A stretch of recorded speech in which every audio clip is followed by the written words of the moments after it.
আমের সিজন তো শেষ হয়ে যাচ্ছে, তাই ভাবলাম আজ একটু আমের মালপোয়া বানাই। তো আপনারাও দেখে নিন রেসিপিটা। প্রথমেই আমি দুটো আম নিয়েছি, এগুলো কেটে নিলাম ছুরির সাহায্যে। তারপর চামচ দিয়ে এই শাঁসগুলো বের করে নেব।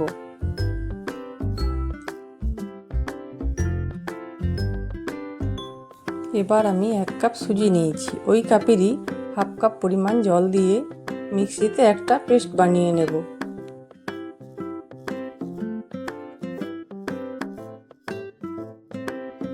এবার ওই পেস্টটা একটা বাটির মধ্যে ঢেলে দেব। তারপর 1 কাপ চিনি, 3 চামচ ময়দা, 1 চামচ মৌরি ও স্বাদ মতো নুন ও একটু জল দিয়ে খুব ভালোভাবে মিশিয়ে ফেটিয়ে নেব।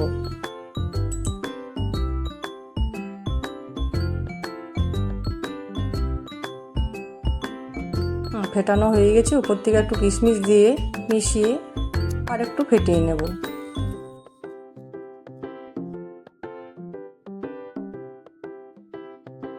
এবার হাতার সাহায্যে ব্যাটারটা অল্প অল্প করে আমি কড়াইয়ের তেলের মধ্যে দিতে থাকব।